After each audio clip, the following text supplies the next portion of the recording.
내 몸을 지키는 건강법, 건강업, 울산업. 안녕하세요, 박성은입니다. 실제로는 눈앞에 아무것도 없는데 날파리나 모기 같은 것이 아른거리고 시선을 돌릴 때마다 눈앞을 따라오는 느낌 경험해 보신 적 있으신가요?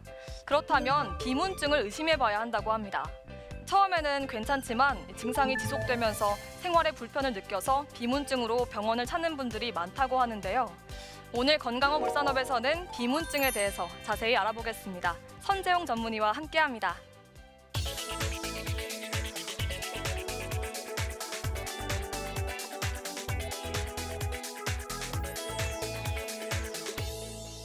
이 비문증 조금 생소할 수도 있을 것 같은데요.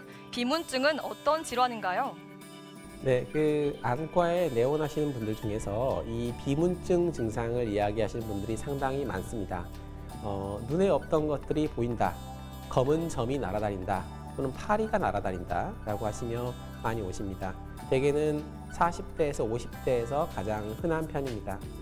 보통 그 증상은 유리체, 즉 눈 안쪽 공간에서 뭔가가 돌아다니기 때문에 보이는 것입니다. 그 돌아다니는 것이 무엇이냐에 따라서 원인이 달라지는데요. 그것은 대개 혈관에서 나온 적혈구와 같은 것이 가장 많습니다. 대개 피부에서 뭐가 피가 나거나 또는 때 같은 그런 분비물이 나온다면 그냥 피부 밖으로 배출되면 그만이지만 눈 안에서는 나갈 공간이 없기 때문에 그것이 눈 안으로 들어온 백혈구들에 의해서 분해되기 전까지는 눈 안에서 돌아다니게 됩니다. 그것이 빛이 통과하는 가장 한가운데 부분, 저희가 시축이라고 부르는 선이 있는데 눈 가운데 부분을 지나가게 되면 그게 보이고 눈의 주변부로 돌아가면 보이지가 않습니다. 그래서 눈에 검은 파리 같은 것이 돌아다닌다라고 한다면 그것이 이제 눈 안에 검은 적혈구가 돌아다니다가 시축에 걸려서 보이는 것입니다. 눈에 작은 먼지만 들어가도 사실 불편하기 마련인데 이유 없이 눈앞에 벌레가 아른거린다면 일상생활이 많이 불편할 것 같은데요. 이 비문증은 왜 생기는 건가요? 네, 가장 흔하게 생기는 원인은 유리체 안쪽 공간을 채우고 있는 콜라겐의 분해 때문입니다. 우리 눈 안은 텅 빈 공간에 있는 게 아니라 안쪽에 콜라겐으로 꽉 채우고 있습니다.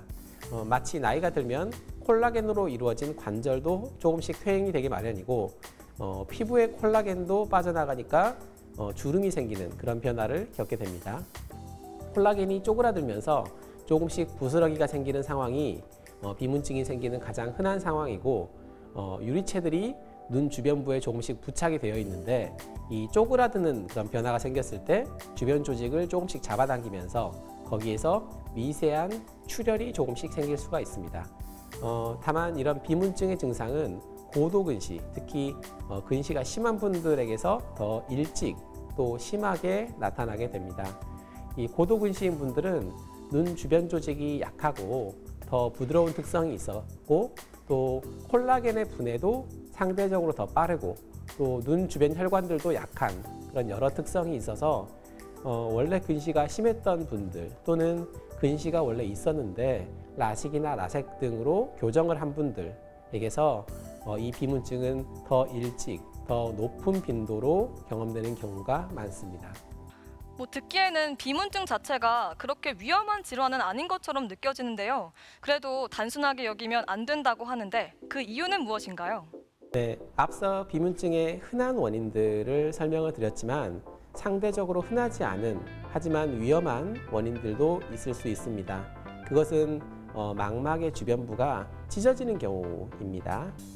그런 경우에는 눈의 안쪽 벽에 단단히 붙어있던 그 망막이 마치 벽지와 같이 붙어있던 망막이 떨어지게 되면서 시력이 한꺼번에 손상되는 망막 박리라는 무서운 질환의 가능성이 있기 때문입니다.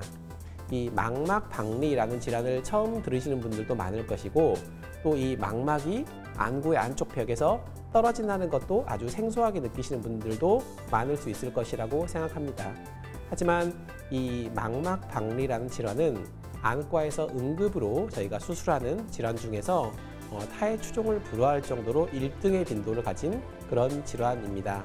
저희가 녹내장이나 백내장을 응급으로 수술하는 경우는 거의 없습니다. 하지만 이 망막 박리는 이 망막이 다 떨어지기 전에 눈에 붙여주어야 이 시력이 남기 때문에 가능한 일찍 수술을 해야 하는 그런 응급질환입니다.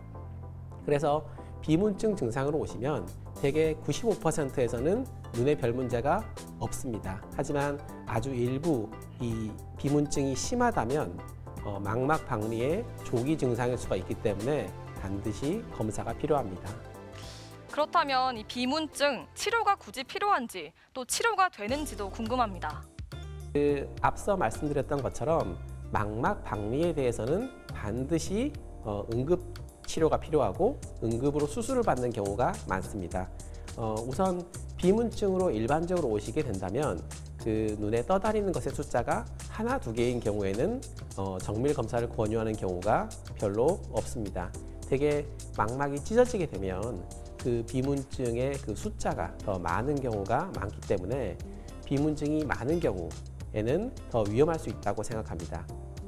비문증의 양이 많은 경우에는 눈동자를 키워서, 즉 산동을 시켜서 검사를 하게 되는데 별 문제가 없는 경우다라고 한다면 특별한 치료를 하지 않고 정기적으로 악화되지 않는지 경과 관찰만 해도 충분합니다. 하지만 그 산동에서 눈 안쪽에 찢어진 곳이 발견되었고 아직 망막 박리가 아니라고 하는 경우에는 수술까지 가지 않고 눈 안에 레이저를 쳐서 그 찢어진 곳을 레이저로 고정시켜 놓게 됩니다. 하지만 이 찢어진 곳이 벌어져서 망막 박리로 진행한다고 하는 경우에는 반드시 수술이 필요합니다. 네, 말씀 잘 들었습니다. 비문증은 물리적인 증상보다 스트레스로 인한 정신적 고통을 더 크게 호소한다고 합니다. 스트레스가 계속 쌓일 경우 일시적이던 비문증이 더욱 악화될 수도 있다고 하는데요. 평소 식이요법과 생활습관으로 비문증을 관리하는 것이 중요합니다. 혼탁해진 유리체를 건강하게 하는 비타민 A와 비타민 C를 섭취하시고 혈액순환을 돕는 마사지나 찜질, 눈 운동을 주기적으로 해주면 근본적인 눈 건강을 회복하는 데 도움이 된다고 합니다. 오늘도 요가 동작 함께 하시면서 저는 여기서 인사드리겠습니다. 고맙습니다. 오늘 저와 함께 배워보실 자세는 눈에 초점을 맞춰주는 눈 원근 운동입니다. 자, 편안하게 앉은 상태에서 양손은 무릎 위에 두시고 척추는 바른 자세 유지해주세요. 자, 그대로 검지손가락을 내 눈 가까이로 가져옵니다. 이때 검지손가락이 보이지 않을 정도로 가까이는 아니고요. 양쪽 눈으로 바라보실 수 있는 상태에서 가까이 가져와 주세요. 자, 그대로 검지손가락에 10초 정도 집중해줍니다. 이때 눈은 최대한 깜빡이지 않습니다. 그대로 손 내리시며 최대한 먼 곳을 같은 방법으로 눈을 많이 깜빡이지 않고 바라봅니다. 자, 10초 유지하셨다가 눈을 살짝 감아 이완합니다. 자, 같은 방법으로 검지손가락 눈 가까이 10초 유지해 주시고 손 내려 최대한 먼 곳에 집중하시며 10초 유지해 주시고요. 눈 가볍게 감아 이완합니다. 자, 이렇게 5세트 반복해 주세요.